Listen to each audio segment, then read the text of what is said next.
Un mundo tan desafiante, nuestro reto es ser la luz, dar amor día con día. Ven y seamos esperanza, testimonio. Está prevista una participación que tendrá en nuestros ponentes la finalidad de platicar sobre su institución y sobre sus principales proyectos.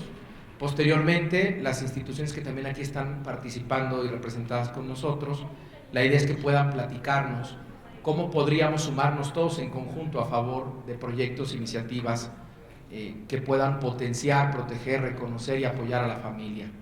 Entonces, si les parece bien, comenzaremos presentando a cada uno de nuestros panelistas y después brindándoles la palabra para que puedan presentar. Traen también ya algún material audiovisual que está listo para esto. Quisiéramos iniciar presentando al maestro Marco Antonio López Soriano. Es esposo, padre de 4 hijos e hijo comprometido con la sociedad. Busca impactar en la vida de las personas, los matrimonios y las familias para hacer un verdadero cambio. Estudió la licenciatura en Filosofía en el Ateneo Regina Apostolorum de Roma, Italia, la licenciatura en Administración de Empresas en la Universidad Interamericana para el Desarrollo en Guadalajara y la maestría en Ciencias de la Familia en el Pontificio Instituto Teológico Juan Pablo II de la Red de Universidades Anáhuac. Estudió el máster en Humanidades y Letras en Salamanca, España, el máster en Antropología Personalista por la Asociación Española de Personalismo con el tema La construcción del nosotros en el matrimonio, el máster en Acompañamiento Familiar por la Universidad Católica de Ávila y por el Instituto de la Familia, cuya tesis teórica fue el diagnóstico del nosotros en el matrimonio.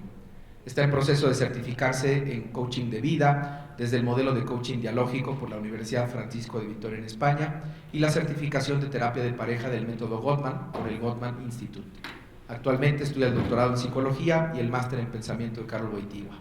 Como experiencia laboral ha trabajado en el ramo educativo, especialmente en educación media y superior, como profesor, coordinador académico y formador en México, Italia y Brasil. Ha explorado el cambio empresarial en recursos humanos, participado en varios congresos nacionales e internacionales, ha sido conductor del programa de radio en Guadalajara y en la estación de Guadalupe Radio de Los Ángeles, California, en el programa Casados pero Felices. Hoy en día es director del Pontificio Instituto Teológico Juan Pablo II para estudios sobre matrimonio y familia, plantel Guadalajara, director y fundador de Trasentia Family Consulting, es miembro de la Asociación Española de Personalismo y secretario general de la Red Universitaria Latinoamericana de Institutos de Familia, Redifam. Terapeuta matrimonial, consultor familiar y coach, conferencista sobre temas de familia, matrimonio, educación, afectividad, sexualidad, coaching y liderazgo. Ejerce la docencia en las áreas de filosofía, literatura, coaching y acompañamiento matrimonial y familiar. Es autor del libro El Ring del Amor, 3 reglas de oro para cambiar tu matrimonio. Y siendo que le conozco bien, debo decir que su único pecado es que le va a la América.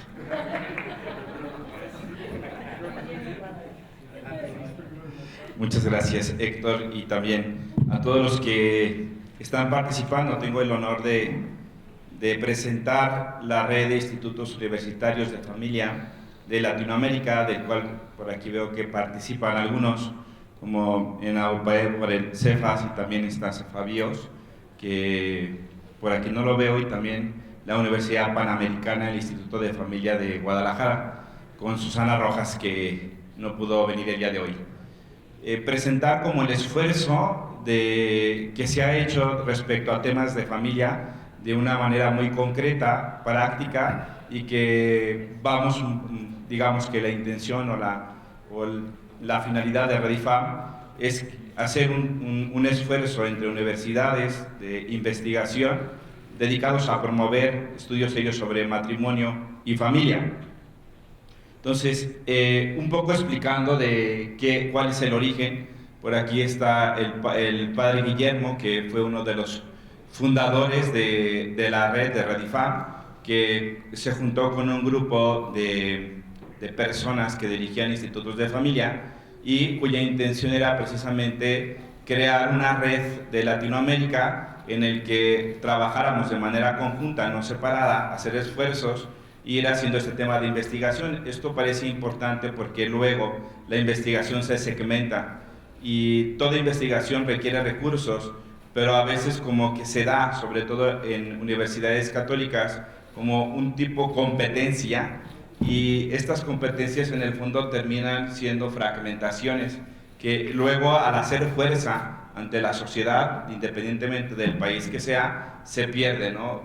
Pierde fuerza, y entonces lo que buscamos es de qué manera unir esfuerzos y en estos esfuerzos impactar seriamente la sociedad. Ahorita voy a explicar qué es lo que hemos hecho nosotros como Redifan en investigaciones. Actualmente contamos con 22 institutos de familia de Latinoamérica, donde estamos presentes en Argentina, en Chile, Ecuador, Perú, Honduras y México. Estamos un poco también, tenemos unos estatutos muy claros, pero también estamos de alguna manera buscando que otra red de institutos universitarios con temas de familia se vayan uniendo a esta investigación. Es importante sobre todo tener la identidad católica, que para nosotros ha sido fundamental. Estos son los principios de los cuales se rige Redifan, ¿no? Primero, buscamos la promoción y protección de la vida humana.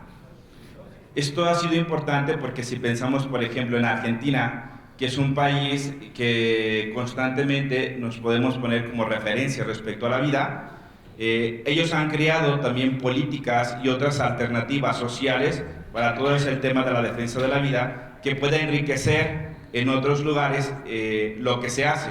Por ejemplo, hay propuestas que en Argentina se han hecho y que luego se ha llevado a Chile, y entonces Chile hace una investigación y dice, oye, ¿cómo lo hiciste en Argentina? Entonces se comienza a hacer una red de colaboración, incluso de compartir estrategias, de manera que el impacto o el caminito que a veces surja sea de manera efectiva.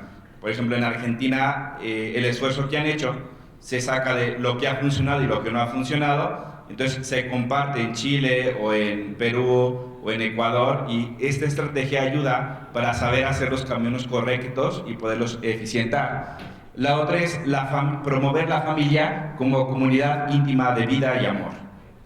El esfuerzo es seguir no solamente promoviendo, sino fomentando la vida familiar y el tema de vida. Hoy en día, si nos damos cuenta, pareciera que las familias numerosas son cada vez más criticadas. En lo personal, yo tengo 4 hijos varones, ¿no? Y ahora que ha nacido mi cuarto, la gente dice, ¿otro? Pues sí, o sea, como que desde mi perspectiva es verlo desde un don de Dios y no solamente como un peso o una carga que a veces pareciera, ¿no? Incluso recientemente en una reunión de padres de familia de mi hijo nos decían, oye, pero eso ya es irresponsabilidad, ¿no? ¿Cómo le vas a hacer con un cuarto?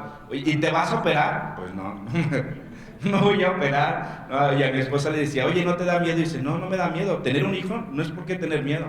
Entonces creo que hoy presentamos también una manera de ir creando una cultura de matrimonio abierta a la vida. 3, la protección del derecho preferente de los padres a educar a sus hijos. Recientemente hubo una propuesta aquí en México en el que se ponía en una propuesta sobre temas de educación la corresponsabilidad de educar a los hijos por parte del Estado. Sonaba bonito, pero es muy arriesgado, porque el Estado no tiene la responsabilidad de educar a los hijos, sino son los padres. Y esto ha sido interesante porque hay políticas que se han desarrollado en Chile, que ya han trabajado todo el sistema parental y que nos comparten el modo de cómo formar y también cómo crear iniciativas de gobierno que en el fondo favorezcan también la manera de buscar soluciones a este tema que a veces pareciera que puede convertirse el tema de educación de los hijos en un tema totalitarista por parte del gobierno. Y bueno, no hace falta irnos tan lejos, sino ver lo que sucede en nuestro país. Y 4, la promoción del bien común como condición del desarrollo de la persona humana y de la familia.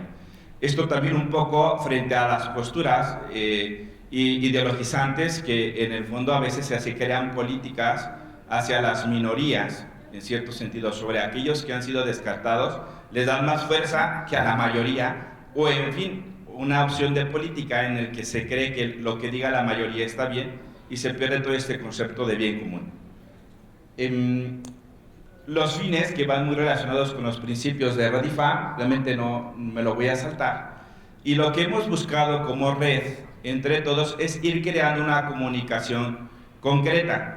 ¿Sí? No solamente es las reuniones que tenemos para ir creando un tema de investigación, sino también ir creando una página web en el que el contenido de las universidades que crean se vaya teniendo allí, de manera que termine siendo un punto de referencia y al mismo tiempo sirva un tema de promoción en Latinoamérica de las personas que buscan formarse. Y entonces buscan, ven qué institutos hay en Latinoamérica y van encontrando los diferentes tipos de formación que encuentran y que puede ser muy valioso porque no todos nos dedicamos a los mismos. Hay centros que se dedican o institutos que se dedican solamente a la formación, otros que se dedican a la investigación, otros que manejan las dos cosas, formación e investigación, y eso en el fondo también enriquece lo que es parte de la red, ¿no? Como decía anteriormente, son 22 institutos de RIFAN. Acabamos de meter el logo de Cefabios, que es de los últimos, pero ahí está padre, ¿no? Que se ha integrado con Rodifa, y actualmente vamos a tener nuestra reunión a finales de octubre en Argentina, en Buenos Aires, donde estaremos retomando los datos de la investigación que ahorita vamos a compartir. Estas han sido un poco las reuniones que hemos tenido cada 2 años. Comenzamos en Buenos Aires, salió la iniciativa, pero luego se han hecho reuniones cada 2 años en el que se crea una junta de gobierno, de dirección, y se van promoviendo. Esta última, en la que yo he tenido la oportunidad de participar, nos hemos enfocado a 2 cosas. Uno, al tema de la investigación conjunta por primera vez, y a ir creando congresos internacionales en línea, aprovechando que ya hemos estado en pandemia y que además habíamos descubierto una oportunidad de ofrecer formación en línea. Hemos realizado 3 congresos que han tenido un impacto muy interesante en Latinoamérica, e incluso hemos invitado a REDIUF, que es la red de institutos de familia de Europa, y que también han tenido la oportunidad de participar con nosotros. Temas de investigación. En temas de investigación, creo que se me fue, le doy hacia atrás, pero se me adelantó. Ahí está. Primera investigación que hicimos, o que estamos haciendo, y que si Dios quiere ahorita en finales de octubre presentamos los resultados, ha sido dirigido por la Universidad de La Sabana, de Colombia, y han participado 8 institutos por parte de la red, donde se ha investigado sobre el impacto que ha tenido la pandemia en la vida familiar. Y no solamente eso, sino ver también cómo la pandemia ha respondido a un balance familia-trabajo. Entonces, se ha desarrollado unas escalas por ejemplo, se manejó la escala de cómo medir el tema de la resiliencia, cómo medir el tiempo en que los padres pasan a su casa, cómo medir el manejo de las emociones en casa durante este tiempo, y ha arrojado ciertos datos interesantes que vamos a compartir a finales de octubre en el congreso que tendremos en Buenos Aires, de los resultados que ha habido. Por ejemplo, donde más hay balance trabajo-familia es en Perú y en Ecuador, ¿no? Pero donde se muestra más resiliencia por parte de los padres ha sido en Chile y en México. Entonces, son datos interesantes porque, como bien decía el doctor Pliego en una de las pláticas que dio aquí, que a veces se sueltan estadísticas y que como que a alguien se le ocurrió lanzar una estadística y que luego la realidad te demuestra que no. Por decir, pensar que hoy los jóvenes no quieran casarse, pues no es cierto. Resulta que se hace una investigación y resulta que los jóvenes sí quieren casarse, o sea que todavía se cree en el matrimonio. Entonces, hemos querido ver este análisis que sirva a nuestros diferentes institutos para, ya sea formar, para que se use esa investigación y de alguna manera tenga una cuestión efectiva, que no solamente se quede un análisis de investigación. Y estamos también por iniciar otra investigación, que es la importancia de la figura paterna en la educación psicoafectiva de los niños, de los hijos. Entonces vamos a hacer un análisis con los institutos que forman parte de la red, hacer esta investigación para ver cómo se encuentra este tema de la paternidad masculina en Latinoamérica. Ya no avanza. Ya no trae pilas. Sí, trae más. ¿Le dan la siguiente, por favor?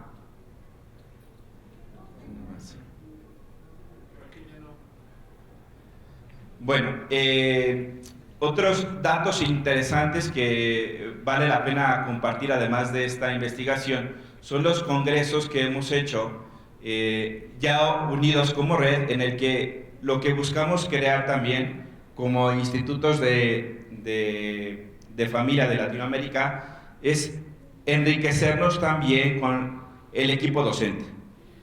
Enriquecer las universidades, que un profesor de la Universidad de La Sabana pueda compartir conocimiento con alumnos de la UPAEP o del CEFAS o del Instituto Juan Pablo II, o que nosotros podamos compartir con ellos. Ha creado una red de colaboración interesante, incluso respecto a los congresos que cada centro universitario, cada universidad lo hace. Ha habido participaciones, por ejemplo, del congreso que ha realizado CEFAS, nosotros mismos como Instituto Juan Pablo II, o incluso la Universidad de USAT en Ecuador, o la Universidad también de Universidad Católica de Argentina, y esto nos ha permitido también internacionalizarnos y enriquecernos con los diferentes profesores que cada uno de ellos tiene en temas de investigación, y esto ha sido importante. Hemos hecho 3 eventos. Uno que fue los retos sobre la paternidad. Hicimos un buen esfuerzo entre todos para hacer un congreso sobre la paternidad. Tuvimos cerca de 350 personas metidas en el congreso en Latinoamérica. Nuestro segundo evento fue compartir resultados primarios de la investigación que estábamos haciendo del efecto pandemia con respecto a balance, trabajo y familia. Y el último esfuerzo que hicimos de evento de congreso internacional fue en preparación al Encuentro Mundial de las Familias, que se llevó a cabo en junio. Hicimos uno en mayo, donde reflexionamos sobre la Amoris Laetitia, también a la luz de la Familiaris Consortio. Y creo que ha sido de los eventos que en el fondo también nos ha hecho a conocernos como Redifa, y que al mismo tiempo hemos también compartido experiencias. Y finalmente, recientemente también se ha hecho una unión entre Redifam, que son los institutos universitarios de familia en Latinoamérica, con Rediuf, que es lo mismo pero en Europa. Entonces queremos crear una sinergia entre ellos para hacer mucho más fuerza, y que todos estos eventos o investigaciones puedan enriquecernos y pueda también dar luz. No es la misma la situación de Latinoamérica a la situación de Europa, y que al mismo tiempo también lo de Europa no es lo mismo que Latinoamérica, y esto a veces lo hemos visto necesario entrar en comunicación, debido a que a veces se traen investigaciones de Europa que no coinciden con Latinoamérica, o sea, que la realidad es otra, y que es importante en el fondo también tener esta riqueza. Por el momento eso sería presentar la red de institutos universitarios de familia de Latinoamérica. Muchas gracias, maestro, por su presentación. Aprovechamos también para agradecer la presencia del doctor José Guillermo Gutiérrez Fernández, director del Centro de Estudios de Familia, Bioética y Sociedad de la Universidad Pontificia de México. Muchas gracias por acompañarnos, padre. Toca el turno ahora presentarles a la licenciada Gabriela Perusquía Carreras. Ella realizó estudios de pedagogía en la Universidad Intercontinental y desde el 3er semestre comenzó a realizar trabajos comunitarios en la zona de Tlalpan, en el entonces Distrito Federal. Activista por la infancia y adolescencia desde hace más de 20 años, ha colaborado con diversas organizaciones de la sociedad civil y con distintas instituciones educativas desde 1996 hasta la fecha. En el 2008 funda y preside Sincera Ser AC, organización civil sin fines de lucro que trabaja contra el maltrato infantil y adolescente en cualquiera de sus manifestaciones: física, escolar, psicológica, sexual, cibernética y negligencia, encargándose de trabajar en los diferentes sectores que impactan directamente en la niñez en nuestro país, con la misión de lograr erradicar los índices de maltrato y abuso infantil y adolescente que se viven en México desde perspectivas de emprendimiento e innovación de los modelos educativos, formativos y asistenciales. Como presidenta de Sincera Ser, realiza diferentes estudios, monitoreo y reporte sobre el comportamiento de los niños y las niñas y adolescentes institucionalizados, tema del que a través de su labor se ha vuelto experta, trabajando profundamente en la prevención, detección y política pública y atención de las diferentes formas de violencia y riesgos que la institucionalización representa para la infancia y la adolescencia. En marzo del 2016 se integra al sistema DIF Michoacán como directora de Asistencia Social, a cargo de los programas educativos de primera infancia, población con discapacidad en los centros de asistencia social del Estado y todos los temas relacionados con infancia y adolescencia en situación de vulnerabilidad, como adopción y familias de acogida, protocolos de prevención del abuso y maltrato, entre muchos otros temas. En febrero del 2021 y 2022 conduce el programa Aquí está tu escuela, con enfoque de capacitación en infancia y pandemia, trabajando las diferentes aristas emocionales, sociales, familiares y educativas que dejó el aislamiento y el aprendizaje en casa. Desde junio del 2022 asume la dirección del Centro de Inteligencia Terapéutica del Instituto Newman Asociación Civil, centro dedicado a la investigación, formación, capacitación y atención al trauma psicológico. Es miembro del núcleo coordinador de RENAVIF, la Red Nacional por el Derecho a la Vida en Familia y Comunidad. Escritora de artículos para padres y madres de familia, así como para educadores y personal a cargo de niños, niñas y adolescentes en diferentes revistas impresas y digitales. Se vincula y trabaja directamente en temas de política y agenda pública relacionados con la infancia y la adolescencia. Gabriela, un gusto que estés aquí con nosotros.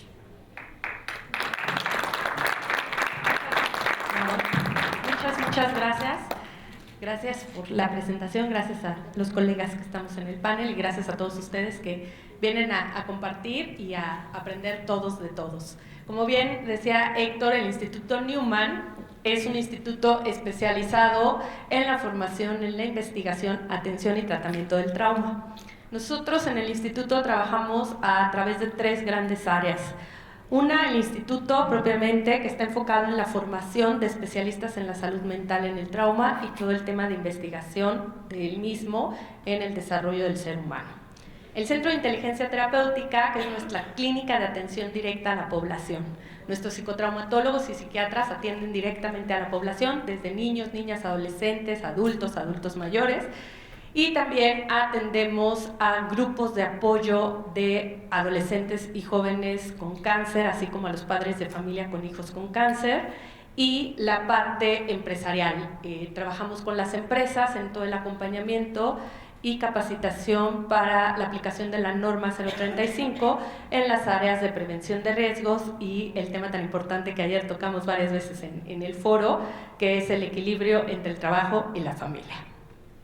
Y el Newman Children Institute, que el día de hoy estaremos un poco enfocados más en esta área de trabajo que tenemos, como expertos en el desarrollo infanto-juvenil, estamos enfocados en atender, formar, desarrollar y aplicar protocolos en beneficio de la infancia y la adolescencia. Tenemos programas de capacitación en desarrollo de habilidades socioemocionales a instituciones educativas de todos los niveles, desde primera infancia hasta universitarios, y la formación continua a OCCs, instituciones públicas y privadas, gobiernos y demás que trabajan y atienden directamente a niños, niñas y adolescentes en situación de vulnerabilidad. Esta parte esencial de la que nos estaremos enfocando el día de hoy para invitarnos todos y lograr una sinergia conjunta es la formación y certificación de cuidadores que atienden a niños, niñas y adolescentes en las diferentes modalidades de cuidados alternativos.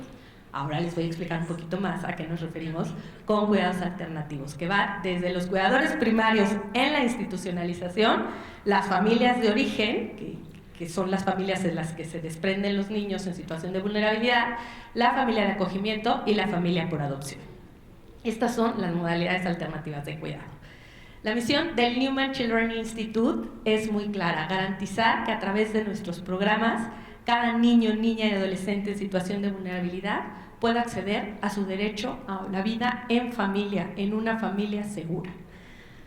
Porque uno de los derechos fundamentales de los niños, niñas y adolescentes es el derecho a vivir en familia. Este fue establecido desde la Declaración en 1989 y fortalecido en la publicación de la Ley General de Derechos de Niños, Niñas y Adolescentes en el 2014. Sí, ya sé, no tenemos ni 10 años que hablamos de una ley de niños, niñas y adolescentes en donde se establecen todas las directrices que tenemos que seguir como gobiernos, como sociedad, como instituciones, para garantizar que todos los derechos de los niños sean cumplidos y garantizados desde todas las aristas. El derecho a la vida en familia aunque ha tenido grandes avances, porque también tenemos que reconocer que en estos 8 años han tenido grandes avances en muchas áreas, también tenemos que hablar de una verdad. En nuestro país no son suficientes. Tenemos miles de niños, niñas y adolescentes que tienen que ser separados de su familia de origen porque está en riesgo su integridad y su dignidad como personas. Entonces tienen que ser separados. Y este derecho a la vida en familia entonces se ve completamente interrumpido. ¿Qué sucede? Que en la declaración y en la ley dice el derecho a vivir en familia, que si es necesaria la institucionalización, esta debe de ser por el menor tiempo posible y se debe privilegiar cualquier modalidad de cuidado alternativo, entre ellas la familia de acogimiento. Pero ahora vamos a hablar de realidades. La institucionalización existe, es una verdad. En nuestro país y en casi todos los países del mundo es muy raro que encontremos un país que no cuente con instituciones que resguarden a niños, niñas y adolescentes de manera comunitaria. Eso es una gran realidad. No debemos satanizar la institucionalización. Esta es una necesidad social. Solamente tenemos que empezar a cambiar nuestra estructura, nuestro pensamiento y nuestro discurso. La institucionalización tiene que comenzar a transformarse desde la raíz de sus modelos. Tenemos que hablar... Gracias. Tenemos que hablar de transformar estos modelos de atención desde la raíz, todo completito.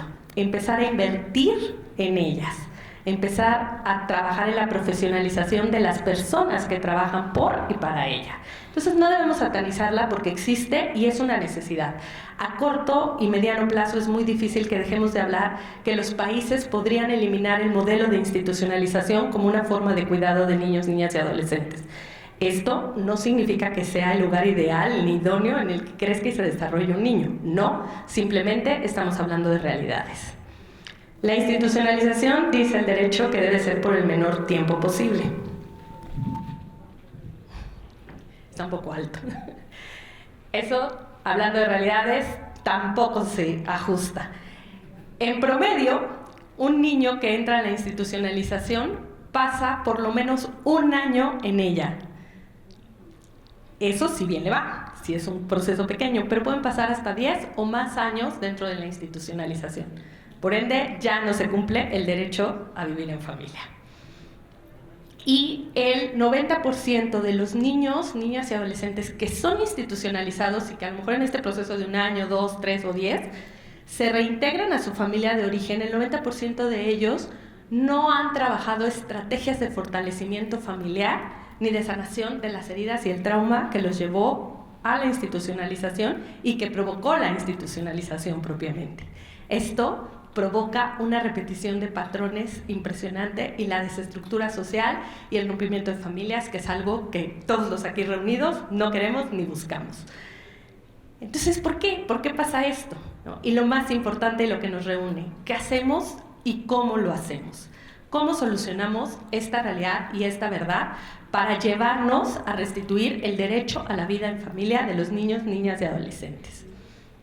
Hoy en día son más de 34,000 niños los que están institucionalizados, los que están, digamos, registrados. Afortunadamente con la ley tenemos un registro más actualizado de la cantidad de niños que se encuentran institucionalizados. Imagínense que estamos hablando de una cantidad mayúscula. Ahora, ¿por qué? ¿Por qué están institucionalizados estos niños? Podría meterme al tema que definitivamente el sistema de justicia tiene grandes deficiencias, pero más que deficiencias, necesita profesionalizarse en el tema de infancia y adolescencia. Así como tenemos fiscalías especializadas en otros temas, requeriríamos tener fiscalías especializadas en este. Pero no me voy a meter en esa área porque es todo un panel que podríamos discutir y hablar sobre las grandes deficiencias que tiene el sistema de justicia en cuanto a niños, niñas y adolescentes. Pero sí voy a hablar del por qué más importante. El obstáculo que nos impide trabajar con las medidas de protección de cuidados alternativos en el acogimiento familiar. 34,000, voy a redondear, hay más, 34,000 niños, niñas y adolescentes en la institucionalización. Nos dice la ley que tenemos que buscar cuidados alternativos como el acogimiento familiar. Eso significa que necesitamos 34,000 familias para recibir a estos niños, niñas y adolescentes. Ese es nuestro principal obstáculo. Nos decía Juan Pablo II que la familia es para los creyentes una experiencia de camino, una aventura rica en sorpresas, pero abierta sobre todo a la gran sorpresa de Dios, que viene siempre de modo nuevo a nuestra vida. ¿Cómo lo hacemos? ¿Cómo llegamos a esas 34,000 familias? Abriéndonos a estos nuevos caminos. ¿Qué pasaría si todas estas familias que hoy estamos bendecidas y privilegiadas de estar en este congreso, abriéramos la riqueza y el alma que nos caracteriza como familias para acoger al otro? Estaríamos hablando de soluciones. En el Newman Children's Institute tenemos todo un protocolo de atención y acompañamiento a estas familias de formación. Evidentemente en 10 minutos no voy a poder platicarles de ello, pero sí puedo abrirles la posibilidad de trabajar juntos. Ustedes como institutos de familia, como institutos educativos, tienen el acceso a toda esta riqueza de familias. Empezar a hablarle a los jóvenes desde la universidad de los cuidados alternativos, de las otras posibilidades de ser familia, porque también se es familia desde el corazón, desde la decisión y la determinación de acoger a quien lo necesita en el seno de la riqueza que nos ha fortalecido y que nos ha privilegiado Dios a nosotros para ser familia. Hablemosle a los jóvenes de ello, comencemos a naturalizar estas posibilidades y estas opciones para que ellos también en su formación lo consideren importante, para que se acerquen al instituto y se formen en ello, que empecemos a hablar. Y que también todas las familias, que yo creo que ustedes tienen detectadas a cientos, igual hasta más de las 34,000 familias que nosotros estamos hablando de los niños y niñas institucionalizados, tienen acceso a estas familias fuertes, a estas familias seguras, a estas familias capaces de aprender y recibir nuevas posibilidades para entrar al programa de cuidados alternativos de niños, niñas y adolescentes en situación de vulnerabilidad. La forma de regresar y garantizar el derecho a la vida en familia de los niños, niñas y adolescentes es trabajando en conjunto.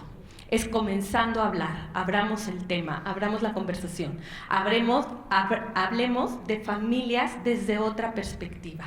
Ya somos fuertes o estamos en el trabajo de crecer y aprender cómo ser una mejor familia y trabajar en este modelo que sustenta y es pilar de toda sociedad. Ahora hagamos que estos niños puedan tener la posibilidad de aprender de nosotros.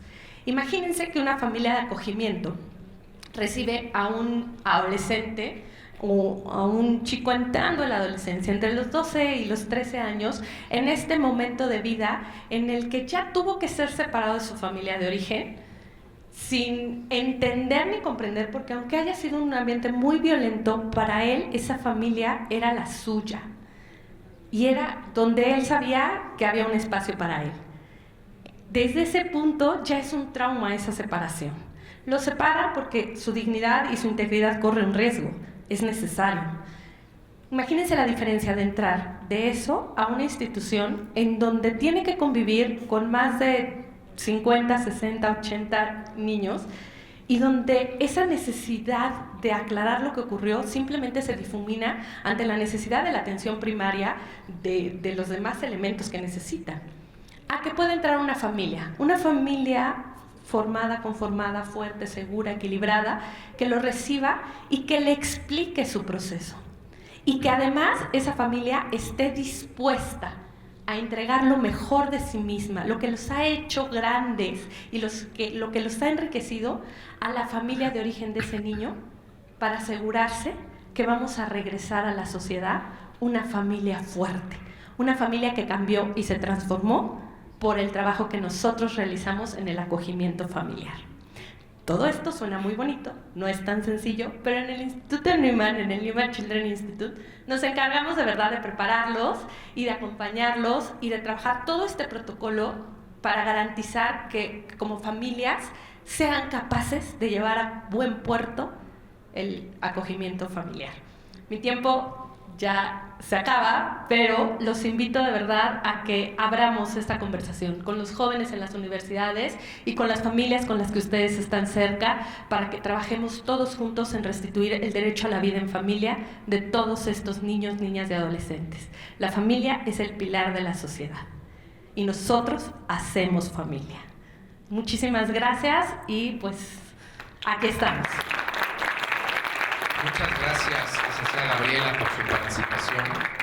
Creo que si en la parte final de este panel lo que estamos buscando es tener alguna propuesta concreta, pues aquí ya hay una campaña de búsqueda de 34,000 familias a las que todos podríamos sumarnos. Muchas gracias. Toca ahora el turno presentarles al maestro Francisco Solís Gamboa. Él es maestro en Administración y Políticas Públicas por el Centro de Investigación y Docencia Económica, el CIDE, y licenciado en Derecho por la Universidad Interamericana para el Desarrollo, la UNID, grado que obtuvo con excelencia académica. Ha tenido diversos cargos en el Ayuntamiento de Guadalupe, Zacatecas, y es director de Políticas Públicas del Instituto de Análisis de Política Familiar. Fungió como docente de Políticas Públicas y Ciencia Política en la Universidad Anáhuac. Participó en el diseño e implementación de programas y proyectos de la Comisión Nacional de Mejora Regulatoria, la CONAMER, y del Gobierno del Estado de Quintana Roo. Asesor legislativo en la presidencia de la Comisión de Justicia de la Cámara de Diputados. Además, ha desarrollado las investigaciones hacia una perspectiva familiar y la reputación organizacional del Coneval. Francisco, buenas tardes. Muchas gracias, Héctor. Buenas tardes a todos. Les agradezco su tiempo por haber elegido este panel para conocer lo que nosotros en diversos institutos dedicados a la familia estamos realizando. El día de hoy a mí me toca presentarles la labor del Instituto de Análisis de Política Familiar. Primero, antes de hablarles acerca del Instituto de Análisis de Política Familiar, les quiero presentar una realidad que seguramente todos conocen. ¿Me regalas para darles? Okay. Perfecto. De acuerdo con el Raising a Family Index, México es el peor país de la OCDE para formar una familia. Comparando las cuestiones de salud, de seguridad y de educación, México de toda la OCDE es el peor país para formar una familia. Nosotros en nuestras familias queremos brindar educación, queremos brindar salud, queremos brindar seguridad a los integrantes de nuestra familia. Y si las estructuras sociales no nos permiten o no nos ayudan a darle esto a nuestras familias, los jóvenes y las familias pues la tienen difícil. Entonces nosotros en el Instituto de la Familia hemos buscado realizar un trabajo de hacer al gobierno, buscar que desde el gobierno se generen las mejores condiciones de bienestar para la familia mexicana. Ese es nuestro propósito institucional del Instituto de Análisis de Política Familiar. Nosotros como asociación civil fundada en el 2015 buscamos que desde el gobierno se impulsen políticas públicas para generar estas condiciones. Nosotros tenemos una idea de que no solamente el gobierno, pero no solamente el gobierno, no solamente el Estado, pero sí él tiene una gran responsabilidad de la promoción de las condiciones para el bien común. Entonces, nuestro propósito institucional es buscar actuar por medio del gobierno. Nosotros tenemos un modelo de trabajo. Primero, buscamos hacer investigación, buscamos hacer revisiones de literatura, estados del arte en diferentes cuestiones, en diferentes temas de interés de política familiar y de perspectiva familiar, para enseguida generar difusión, capacitación y propuesta acerca de estos temas de política familiar y de perspectiva familiar. ¿Me regresan una, por favor? Ok, muchas gracias. Bueno, les quiero platicar un poquito cómo es que nosotros hemos estado trabajando. En un inicio, el proyecto del Instituto de Análisis de Política Familiar inició en el 2015. Varias personas dedicadas a la promoción, a la defensa, al apoyo de la familia generaron una asociación civil que buscara promover políticas familiares. En el 2019, Juan Antonio López Vallar toma la dirección de este instituto y empezamos a colaborar, en primer lugar, haciendo lo que más o menos nosotros sabíamos hacer. En ese entonces, Yo estaba en la Comisión de Justicia de la Cámara de Diputados, Juan Antonio estaba en el Instituto de Análisis de Política Familiar y decidimos que parte de generar políticas públicas para las familias, políticas familiares y políticas con perspectiva familiar, era generar el entramado legislativo para que las autoridades pudieran actuar dentro de este marco legal, de este mandato de la ley.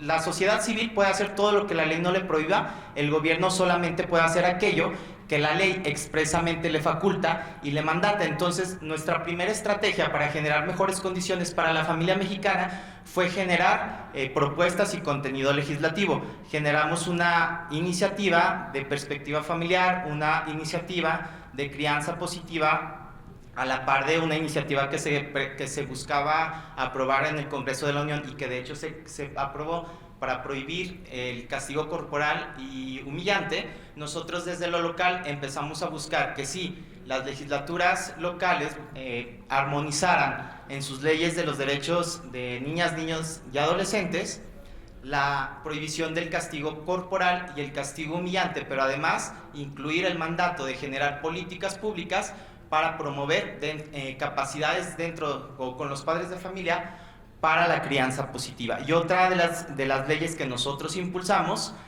bueno, de las iniciativas de ley que nosotros impulsamos y que en algunos de los estados ya se han aprobado, es el reconocimiento de los derechos económicos, sociales y culturales de las mujeres embarazadas, principalmente. La generación, el mandato legislativo del reconocimiento y promoción para la efectivización de los derechos económicos, sociales y culturales de las mujeres embarazadas. Además, hemos realizado algunas investigaciones, principalmente hoy les quiero hablar de la investigación de hacia una perspectiva familiar. Nosotros nos encontramos con algo bien interesante en un inicio. Yo estudié políticas públicas durante 2 años. Leí muchísimo y yo jamás en ese momento en el que estuve estudiando políticas públicas escuché el término políticas familiares. Escuchábamos términos política social, política de desarrollo económico, política de bienestar, política económica, política de infancia, política de maternidad, etcétera, pero nunca encontrábamos o nunca había escuchado yo algo así tal cual, política familiar. Entonces, nosotros en el instituto, en primer lugar, nos encontramos ante un reto, definir qué era una política familiar. Empezamos a buscar literatura, encontramos algunas definiciones, algunas propuestas, y empezamos a armar nuestra narrativa de lo que nosotros entendíamos como política familiar, como la política orientada a la familia para generar estas condiciones, pero también el concepto de perspectiva familiar. Theodora Oms, en 1989, una académica de Estados Unidos, escribía y proponía que no era tan necesario, según ella, era su planteamiento, buscar una política familiar, sino que las políticas públicas que ya se realizaban, las políticas de servicios, las políticas de bienestar, la política de seguridad social, la política de salud, tomaran en cuenta la dimensión familiar de las personas para el momento de diseñar e implementar las políticas públicas. Entonces, nosotros en este estudio, hacia una perspectiva familiar, hacíamos este planteamiento. Sí es importante tener políticas orientadas hacia la familia, es decir, programas, leyes, pero también que lo que ya hacen los gobiernos lo observen, lo actualicen para tomar en cuenta la dimensión familiar de la persona. Bueno, dentro de este trabajo ustedes pueden encontrar, pueden encontrar algunas, bueno, después de este trabajo principalmente de investigación y legislación, nosotros nos dimos cuenta que una cosa es lo que dice la ley, lo que dice, por ejemplo, la Ley General de los Derechos de los Derechos de Niñas, Niños y Adolescentes, y otra cosa es lo que en realidad hacen y pueden hacer los gobiernos, la política real que ellos realizan. Entonces decidimos migrar no solamente de estar proponiendo cuestiones legislativas, sino acercarnos a los hacedores de política pública en México, principalmente los gobiernos, los ejecutivos, los ayuntamientos, los gobernadores y las dependencias y entidades del gobierno federal para proponerles ciertas acciones en concreto. ¿Qué acciones en concreto nosotros proponíamos? Bueno, pueden indagar un poquito, cuestiones de balance trabajo-familia, de solidaridad intergeneracional y de atención a la pobreza familiar. Además, otra cosa que ustedes pueden encontrar en este estudio son propuestas específicas que atienden a la transformación tecnológica, al cambio climático, a la transformación demográfica y al cambio hacia una sociedad un poco más urbanizada y que observa cada día más la migración. Les quiero también platicar de algunas acciones que hemos realizado con algunos presidentes municipales. El año pasado, el 2021, en octubre de 2021, tuvimos un encuentro de alcaldes en el cual les propusimos que se adhirieran a la Declaración de Venecia. La Declaración de Venecia busca que las autoridades locales de las ciudades se comprometan a formar condiciones para que sus ciudades sean familiarmente sostenibles. Acudieron 40 alcaldes, 9 de capitales, 4 de los otros 31 de otros municipios, se adhirieron a la Declaración de Venecia. Y pues actualmente estamos realizando con algunos de ellos el proyecto Ciudades Familiarmente Sostenibles. Este proyecto tiene 4 componentes: el proyecto de la encuesta de dinámica familiar, el programa familiar, el EDIFAM y los consejos de perspectiva familiar. Son instrumentos. El primero, la EDIFAM, busca generar información empírica para conocer la realidad de las dinámicas familiares, de la estructura de su funcionalidad. El Profamilia busca que al menos en un programa de cada dependencia de los gobiernos municipales existan componentes, es decir, productos y servicios dirigidos a promover, a reconocer, a proteger las familias. Y los consejos de perspectiva familiar lo que buscan en este proyecto de ciudades familiarmente sostenibles es generar un espacio para cooperación, para comunicación de conocimientos y de recursos con la sociedad civil, con el sector académico, empresarial, social, junto con los gobiernos. Y finalmente el PERFAM o la capacitación en perspectiva familiar lo que busca es generar estas capacidades en los funcionarios para que conozcan qué es una política pública, qué es perspectiva familiar, qué son las políticas familiares. Gracias a estos resultados, nosotros en el Instituto de Análisis de Política Familiar ahorita tenemos un asiento en se me va el nombre en español, en el Departamento de Asuntos Económicos y Sociales de la ONU. Bueno, para realizar los estudios de los que les comenté, principalmente el estudio de hacia una perspectiva familiar, pueden escanear ese código QR y visitar nuestra página. Ahora, ya me voy a salir de la presentación porque lo hice un poco, me encargaron que lo hiciera, les quiero platicar algo. Yo siempre me he dedicado al sector público, he estado trabajando a nivel nacional, a nivel estatal y a nivel municipal, en el ejecutivo y en el legislativo. Nosotros en el sector público nos guiamos a veces por cuestiones muy políticas y por restricciones presupuestarias. No existen tantos recursos para poder hacer todas las políticas públicas que desearíamos. Y tampoco existen las capacidades, no tenemos a veces los recursos económicos ni humanos para poder, por ejemplo, formar familias de acogida.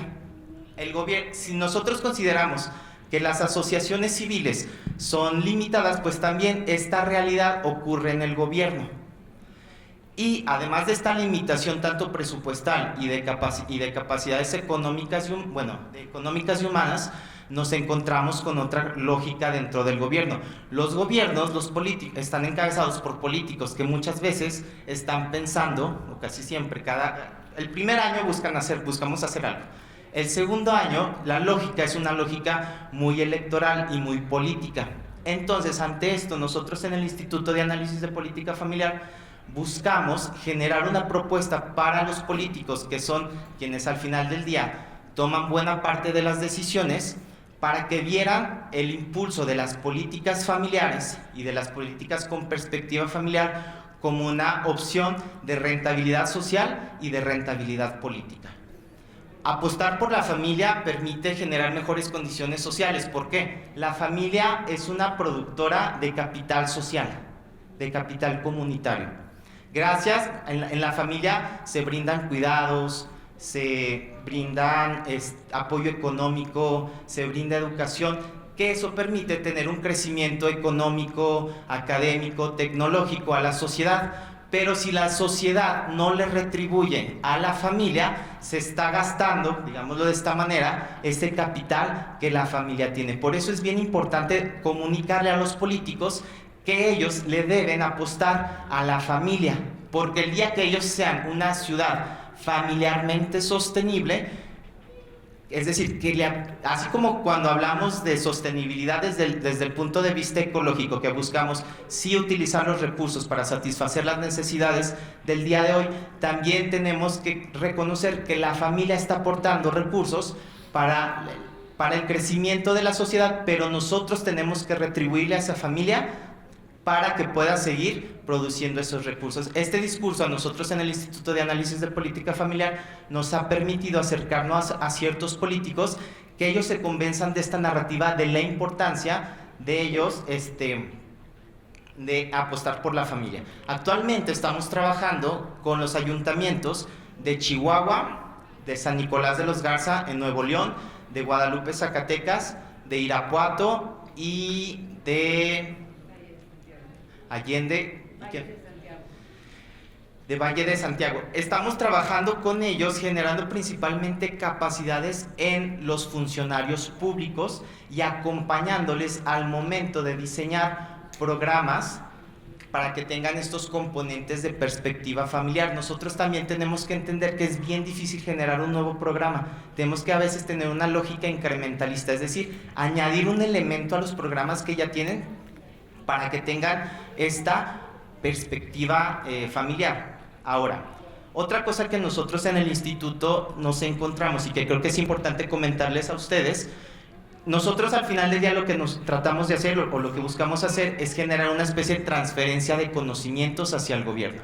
Cuando estudias políticas públicas, tú puedes estudiar la política pública y generar conocimientos de políticas públicas, es decir, cómo se generan las políticas públicas, cuál es el ciclo, cómo entran a la agenda, cómo se diseñan, cómo se implementan, pero también requieres conocimiento para las políticas públicas. Necesitas conocimiento de las políticas y conocimiento para las políticas. Nosotros en el IAPF tenemos a nuestro alcance cierto conocimiento para las políticas familiares, principalmente en cuestiones de balance de trabajo-familia, de pobreza familiar y de solidaridad intergeneracional. No obstante, sí es necesario que nosotros como institución que busca hacer esta transferencia de conocimiento hacia el gobierno, nos nutramos de la investigación del conocimiento que ustedes realizan en sus institutos para nosotros traducirlos en propuestas de políticas públicas que atiendan esa lógica de restricciones presupuestarias que desafortunadamente, bueno, que existe en los gobiernos, pero también de esa lógica política y de rentabilidad que van a tener los políticos al momento de tomar decisiones para implementar o no un determinado programa. Entonces, en general, el Instituto de Análisis de Política Familiar investiga, capacita, difunde y promueve acercándonos con los gobiernos para poder hacer esa transferencia de conocimientos que producen los investigadores hacia acciones de política pública concretas. Muchas gracias. Muchas gracias, Paco, por tu presentación. Teníamos prevista también en tiempo real la participación del Instituto de Doha de Qatar. Sin embargo, no ha sido posible lograr el enlace.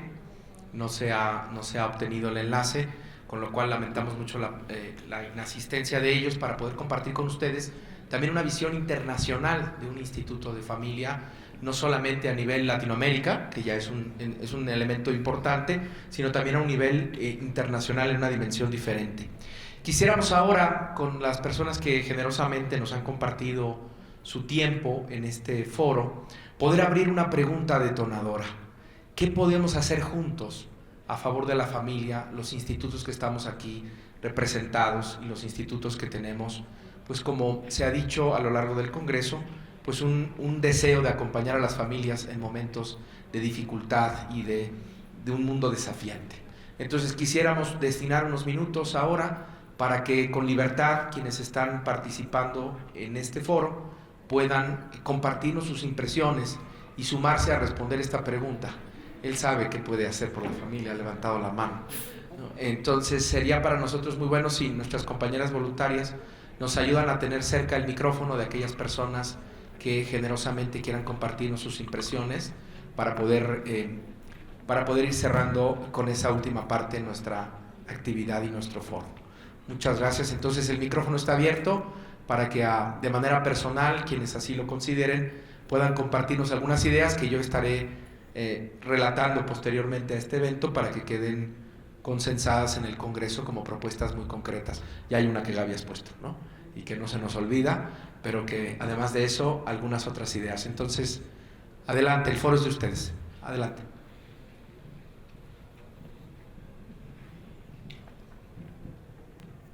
Hola,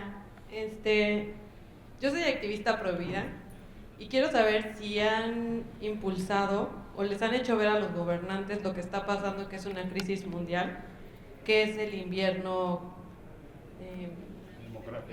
demográfico. O sea, porque en Europa ya se está viendo muy marcado con todo el movimiento de los musulmanes, y aquí como vamos, o sea, ellos ven esa parte pues sí, de estrategia política, de menos gente y tener que traer gente y perder identidad. O sea, ¿le han hecho ver eso a los políticos o es necesario que los chequen? Porque todo lo que está pasando, pues al final de cuentas sí termina siendo pues un rompecabezas que se está armando poco a poco, no solo para la destrucción de la familia, sino para la destrucción de una sociedad completa o de países completos. ¿Se ha hecho énfasis en eso? Sí. Nosotros desde Radifam, obviamente creo que es interesante lo que se hace aquí en México. Creemos que, desde luego, en este tema legal, podríamos decir, de políticas públicas con perspectivas de familia, que eso es lo interesante, también es importante la formación.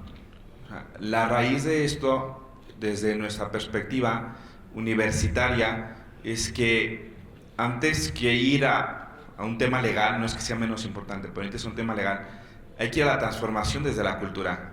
Entonces, ¿cómo ir creando conciencia en las personas, en los matrimonios, de la necesidad de que sean comunidades de vida, de familia, no solamente por un temor de que ya no va a haber esta parte demográfica, que va a ser un problema aquí en México también incluso, pero sino la generosidad y cómo formar a través de programas, a través de cursos, maestrías, etcétera, esta conciencia de la necesidad de la familia como un bien común y no como un mal o como algo que se tenga que soportar, incluso en ámbitos que puedan ser económicamente no favorables, ¿no? Cómo apostar desde, diría, la transformación del corazón de la persona para que entonces se vea la necesidad y entonces sí apoyar la parte legal.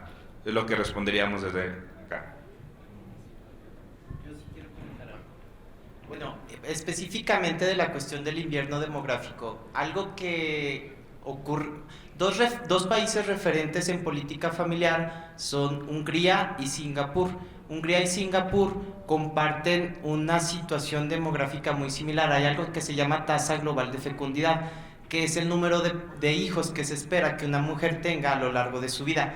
La tasa de reemplazo para que la sociedad permanezca al menos es de 2.1, que ese punto 1 se divide pues por las personas que tienen más hijos o menos. México en el censo del 2020 resultó que tiene una tasa global de fecundidad de 2.1, Singapur y Hungría tenían una tasa global de fecundidad de 1.5, cuando sus gobiernos se dieron cuenta que solamente a través de la familia, por sus cuestiones culturales y geográficas, podrían generar esa reposición de la tasa global de fecundidad.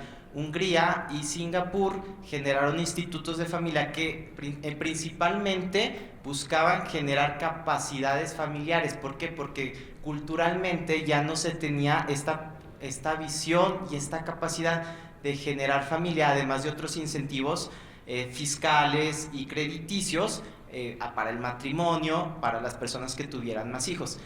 Esto es algo que les llama la atención a los políticos cuando platicamos con ellos, y sobre todo porque les decimos algo: miren, nosotros estamos yéndonos hacia un invierno demográfico, siendo un país de ingreso medio. México es una economía grande, pero si la dividimos entre las personas, pues somos una economía de ingreso medio, y además somos uno de los países con peor distribución de la riqueza. Entonces, el día de mañana que nosotros necesitemos esa tasa de reemplazo, que necesitemos personas que estén económicamente activas para soportar a las personas adultos mayores y a los niños, niñas y adolescentes que no se dedican a cuestiones económicas, pues no va a ser suficiente.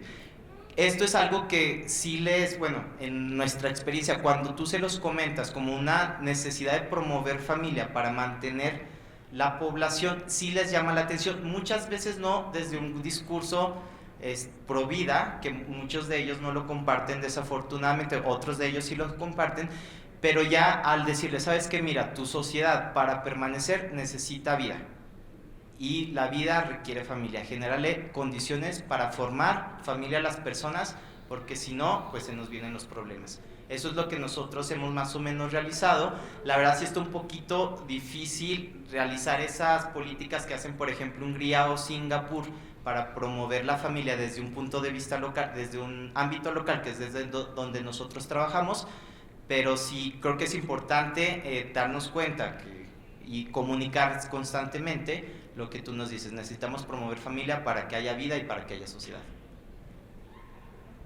Muchas gracias. Sí, tenemos otra participación atrás. Hola, buenas tardes.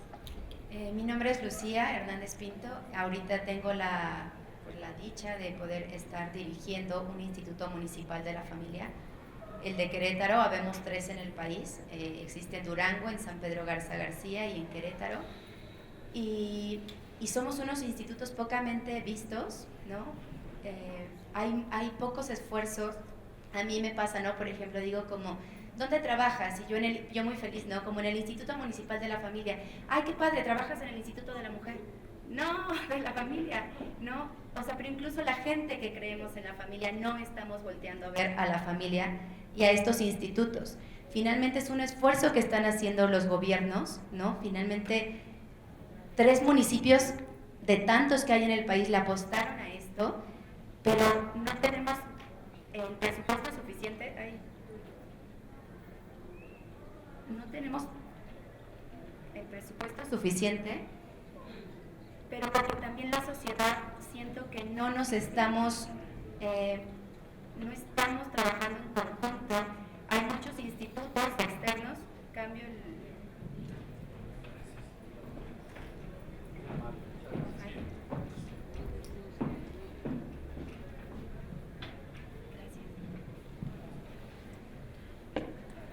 Sí, finalmente decía que esto es un esfuerzo que sí están haciendo algunos gobiernos, y entonces preguntarles a ustedes y encontrar las maneras sociales, ¿no? esta incidencia política ciudadana, para entonces sí impulsarlos, porque ahí estamos y estamos haciendo muchos. Recién platicaba con ambas directoras de los otros 2 municipios, Durango y San Pedro Garza. Las contacté para decirles, hay que hacernos visibles, vamos, o sea, somos los 3 en México, vamos a hacer algo entre nosotras, y tenemos acciones bien distintas entre nosotras, o sea, aunque nuestros reglamentos se parecen, ¿no? Y finalmente nacimos con este objetivo de transversalizar la perspectiva de familia, que en Querétaro es el único estado que tiene una ley donde es obligatoria la perspectiva de familia en todos los planes, pero que en la práctica no se está sabiendo cómo bajar porque no estamos siendo vistos. Entonces eso, ¿no? Como, bueno, además que sirva de foro, somos bien poquitos, pero como para esto, para que nos volteen a ver a los institutos municipales de la familia. Nosotros estamos trabajando en 4 acciones que además en esta línea personalista, ¿no? Somos familiólogos y estamos en esta línea personalista, estamos dando consultoría familiar, pero no se ve, me explico, porque transformar a una pareja que estaba por divorciarse, que estaba usando a sus hijos como moneda de cambio, que estaba afectando a la sociedad con estas educaciones, de pronto entramos con ellos y entonces sí hay una transformación interior en el seno de esa familia y en consecuencia de la comunidad, pero como es una familia de 3 personas no se nota, pero sí no estamos como las acciones enormes, pero estamos trabajando con seres humanos, ¿no? Entonces esto como la petición y es cómo generar desde un congreso como este organizado por tantas instituciones a favor de la familia, cómo sí poderlo potencializar, porque son esfuerzos de gobiernos cuando no es común, me explico, esto no es común que los gobiernos, al contrario, ya están creando, eran institutos de la mujer, ahora son por donde está entrando pues todo esto que está lastimando a la familia, ¿no? La ideología de género y tal. Y entonces sí hay otros institutos que podríamos potencializar y como sociedad pedir que se conviertan en secretarías, que todos los estados pudieran tener institutos o secretarías de familia, porque efectivamente se trabaja además con un recurso público que está bien dirigido, ¿no? Y pues ya, repensar cómo sí podemos voltear a ver a los institutos para que sí sean fuentes generadoras de bienestar social. Gracias. Si gusta aquí y posteriormente. Gracias. Muy buenas tardes a todos, gracias por la extraordinaria exposición. Creo que precisamente el Congreso Mundial de las Familias marca coordenadas de aquellas estrategias y estos acentos que hay que dar continuidad. No solo repensar la labor que se viene haciendo muy bien, sino también programar y plantear todas aquellas intervenciones, todas aquellos servicios que desde la familia y para la familia se puedan brindar en una profesionalización. Creo que es una labor muy muy importante. Por otra parte también partir de una narrativa en el que nos permita dar visibilidad de esta esperanza que se transmite a través de la familia. De pronto nos quedamos en evidenciar que se está incendiando un bosque, pero no anunciar la esperanza de todo aquello que germina. Y creo que precisamente, como muy bien mencionabas, desde una propuesta cultural tenemos un gran campo fértil y de trabajo, donde las instituciones educativas y otros actores sociales tienen una labor fundamental. Por otra parte, creo que justamente esta generación de pensamiento católico desde las instituciones educativas y la investigación en una colaboración conjunta, pues sería importante definir bajo qué prioridades y bajo qué temáticas, porque precisamente habrá ciertos índices, ciertas investigaciones que buscan tener el foco en temas que no digo que no sean relevantes, pero creo que vale la pena hacer una reflexión profunda desde las instituciones educativas de identidad católica en cuáles son esos aspectos donde deseamos tener un foco especial para construir incluso esta narrativa y que promueva un sentido de cultura. Y finalmente, pues este posicionamiento que tiene la familia como actor social para provocar estos espacios de diálogo, de conversación, de generar una visión compartida, conocer otras agendas, el poder provocar esta sinergia. Creo que también si hubiera estos mecanismos que nos permitan tener mayor continuidad, mayor proximidad, mayor comunicación, buenas prácticas, aprendizajes y en el camino ir identificando estos hallazgos, creo que también es algo que pudiera fortalecer. Muchas gracias. Muchas gracias. Atrás teníamos pendiente una participación.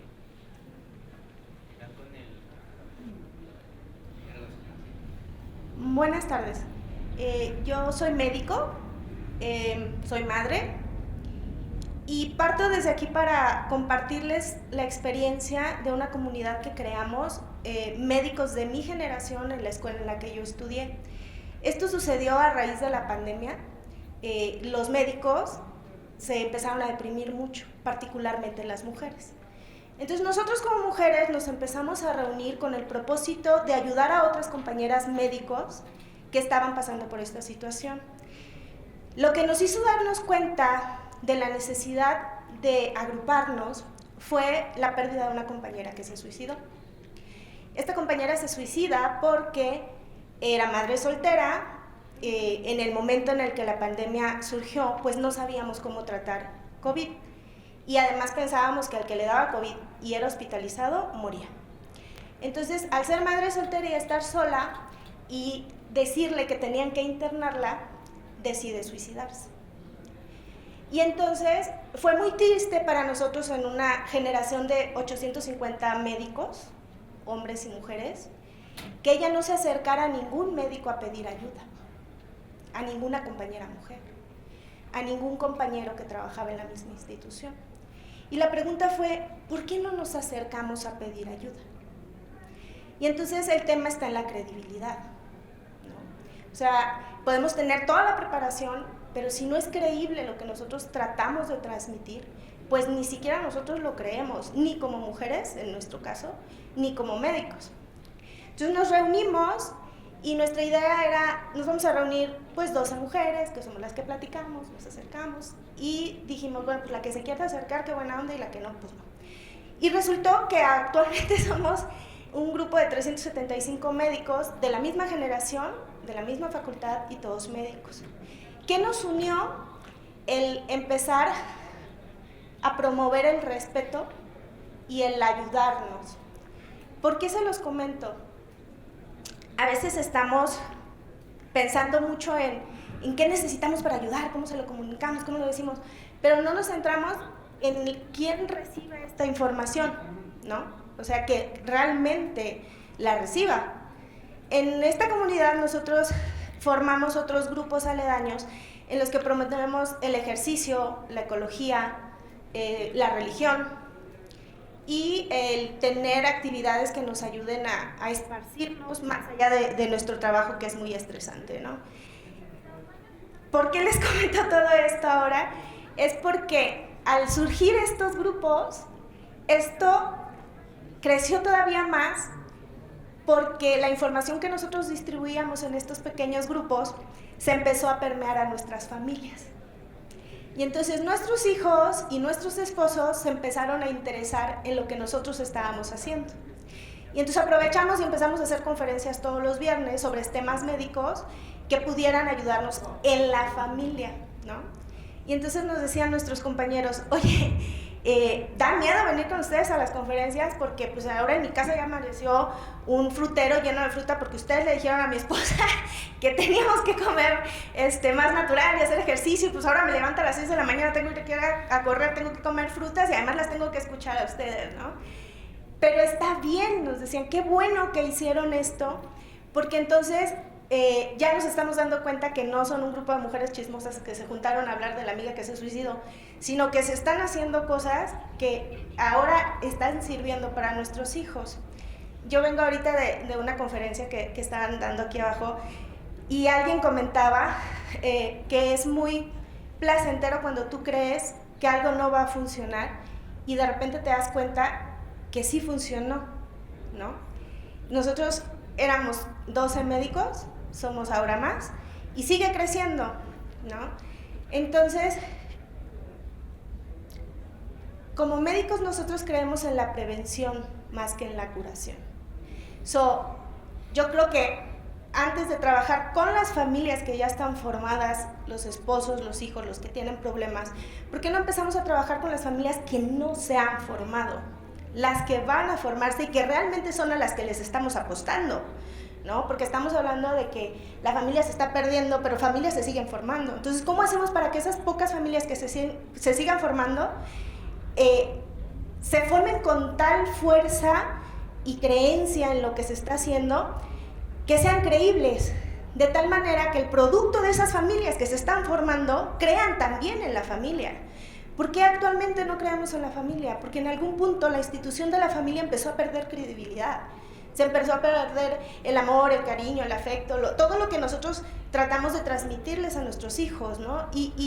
Otra vez les comento esto porque uno de los temas más importantes que platicamos nosotros como médicos es nosotros trabajamos mucho y nos esforzamos mucho por nuestras familias porque queremos cosas mejores para nuestras familias, ¿no? Y en lo que pensamos es en una mejor casa, en una mejor educación, en un mejor coche, en una mejor forma de vestir, en oportunidades que nosotros no tuvimos. Pero nos estamos olvidando de que en aras de perseguir todo esto, pues dejamos a la familia de lado. Para cuando quieres voltear a ver a la familia, pues ya no hay familia, ¿no? Entonces te sale más caro el servicio psicológico para salvar a tu familia que el haber podido trabajar en ella desde un principio. Entonces mi propuesta es observar esa parte, ¿no? O sea, vamos a observar a las familias que apenas se van a formar, a trabajar con los jóvenes que quieren formar familia y a explicarles cuál es el valor de esa familia que van a formar, ¿no? Hay tantos temas actualmente en la red, hay tantas información que damos acerca de sexualidad y otro montón de cosas, pero yo no conozco una escuela de familia, o sea, una escuela para los jóvenes sobre la familia. He visto escuelas para padres, he visto escuelas para de educación sexual y demás, pero no he visto ninguna para la familia. Entonces, no sé, hablaban ahorita de propuesta, mi propuesta sería eso, ¿no? Vamos a trabajar con los jóvenes acerca de la familia, porque al final realmente ellos son nuestra apuesta. Gracias. Tenemos tiempo de una participación más, 2 participaciones más. Teníamos primero al caballero y después a Pero si hay propuestas de prevención, es el huevo y la gallina. ¿Qué fue primero? Trabajas la familia para que formen a sus hijos, entonces, pero sí hay, pero... ¿Qué tal? Buenas tardes. Mi nombre es Felipe Solórzano, soy igual padre de familia. Nosotros venimos de Puebla y formamos parte de una asociación civil que se llama LAR. No sé si seguramente algunos de ustedes la conocen. Nosotros formamos, ahorita estamos tratando de solicitar o tener algunas ideas, a esto también venimos al Congreso, para poder, tenemos digamos una encomienda de organizar el Congreso Nacional para las familias dentro del LAR, ¿no? Entonces, pues también, si nos pueden también compartir ideas. Y bueno, pues una de las misiones, que se las quiero leer para no desviarme, es generar dinámicas que ayuden a los participantes que acuden a estos programas a descubrir y vivir la belleza de la vida en familia, en un entorno de amistad que fomente la mejora personal. Entonces, partiendo de esto, se desarrollan distintos programas de acuerdo a la edad en la que se encuentra esta familia, ¿no? Y también hemos impulsado, y dentro de LAR hay otro grupo, digamos, de jóvenes que se llama Bright, ¿no? Este grupo de jóvenes también están justamente haciendo esfuerzos importantes para comunicar y ser también preventivos dentro de esta parte de poder formarse para poder tener una familia, ¿no? Una familia unida, ¿no? Es un poquito esto. Entonces, también nosotros estamos abiertos, si nos pueden ayudar con algunas ideas. Estábamos pensando dentro de las ideas que hemos peloteado dentro de LAR, llevar, por ejemplo, así un grupo de expositores, ¿no? o stands, para que puedan también promover sus iniciativas, ¿no? De Provida o algún tema que sea afín, obviamente, a los intereses y valores que también nosotros estamos persiguiendo y que creo que, bueno, pues coincidimos todos en esto, ¿no?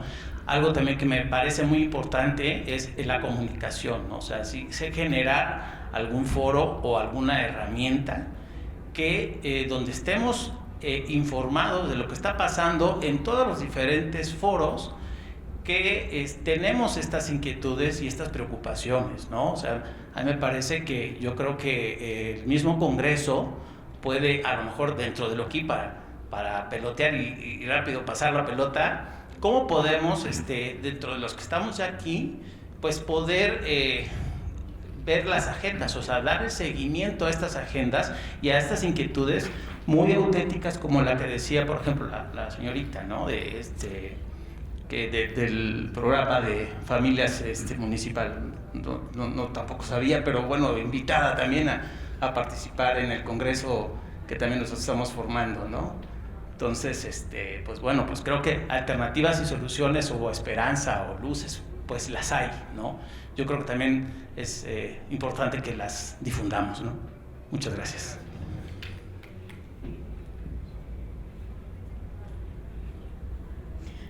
Pues muchas gracias por este esfuerzo.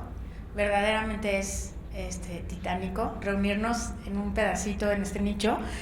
Y bueno, yo los quiero felicitar porque cuando nos están presentando el trabajo que hacen, lo hacen de una manera muy específica. Y sobre todo yo no conocía lo que es el instituto, bueno, la red que nos presentaste de los institutos, exactamente. Y bueno, este tema también del activismo me parece como muy relevante porque inspira a las personas, ¿no? Y bueno, lo digo particularmente porque además de todo lo que hago, soy mamá por adopción, gracias. y bueno, el tema de la política pública. Pero pues bueno, preguntarle si no nos hace falta en esa parte del campo que estamos viendo, además de la investigación, esta parte de entender la cultura, de entender qué es lo que están dispuestas las familias, los padres de familia a comprar, qué están dispuestos a ofrecer por su tiempo y bueno, dejarles como esa pregunta, ¿no? Y por otro lado también, pues es que esto se conecta con el tema de los 34,000 familias que estén dispuestas a poder recibir a un niño, una niña, un adolescente en acogida, ¿no? O sea, ¿qué es lo que tú puedes hacer para poder disponer tu vida entera y recibir a alguien? Es un cambio de vida. Entonces implica, son preguntas profundas que habría que preguntarse. Y eso me lleva también a decir, bueno, ¿qué es lo que necesitan las familias? O sea, si bien es cierto lo que vimos, lo que sucedió en COVID, lo que sucede en ese estudio sobre family, ¿cómo se llama? Family raising, creo que es. Ajá. Que es o sea, no me gustó nada o sea, no, como que no quiero esconder la basura debajo del tapete, pero como que sí buscar un poquito cuáles son esas necesidades que tienen las familias para poderlas inspirar con ese discurso de esperanza, esas narraciones de que sí es posible, que sí nos podemos unir, que sí podemos trabajar, que no somos una minoría, porque tenemos mucho impacto a nivel social. Y yo quisiera en ese sentido, bueno, y esa es una invitación también para que en los institutos se tenga una persona encargada de comunicación. Yo soy presidente de Signis México, la Asociación Católica Mundial para la Comunicación, además, bueno, por otras razones también docente del Pontificio Instituto Teológico Juan Pablo II, y me parece muy importante hacer énfasis en el tema de la divulgación científica, y que esa divulgación científica parte de la comunicación verdaderamente profunda. El Papa nos ha llamado nos llamará a la Jornada Mundial de las Comunicaciones Sociales el próximo año, de hablar desde el corazón, y eso es lo que tenemos que aprender a hacer docentes, alumnos, directivos, activistas, padres de familia, jóvenes, hablar verdaderamente desde el corazón, porque desde ahí nos está hablando el que nos creó.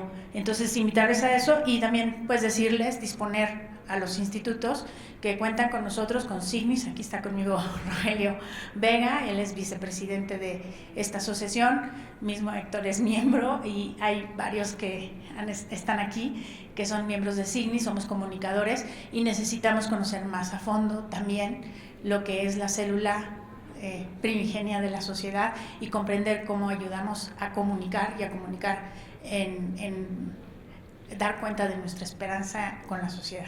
Gracias. Muchas gracias. Te voy a mandar el estudio de Radifam para que lo publiques, el de balance trabajo. Están invitadísimos, de verdad, a un Signis todos. Muchas gracias. Cada viernes primero mes. Muy bien, por tema de agenda tenemos que ir concluyendo la actividad de este foro.